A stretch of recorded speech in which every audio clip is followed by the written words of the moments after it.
حضرت موسیٰ ایک لمبے سفر پر جا رہے تھے۔ اچانک راستے میں بادل چھا گئے اور زوردار بارش شروع ہو گئی۔ وہ ایک پیڑ کے نیچے کھڑے ہو گئے۔ اسی سمے اللہ تعالیٰ نے آواز دی، اے موسیٰ، سامنے جو جھوپڑی ہے اس کا دروازہ بند کر دو۔ وہ فوراً جھوپڑی کی طرف بڑھے۔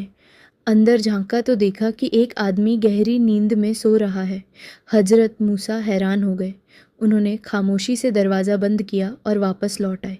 حضرت موسیٰ نے کہا، اے اللہ، کیا یہ شخص مجھ سے بھی زیادہ پرہیزگار ہے جس کے لیے تو نے مجھے بھیجا؟ اللہ تعالیٰ نے جواب دیا، نہیں موسیٰ، یہ میرا نافرمان بندہ ہے جس سے میں بہت ناراض ہوں۔ حضرت موسیٰ نے حیرانی سے پوچھا، پھر آپ نے مجھے کیوں بھیجا؟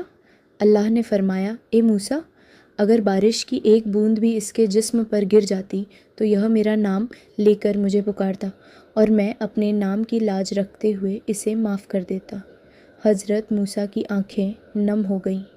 وہ بولے، ہے اللہ، بے شک تو ہی ہے سب سے بڑا معاف کرنے والا۔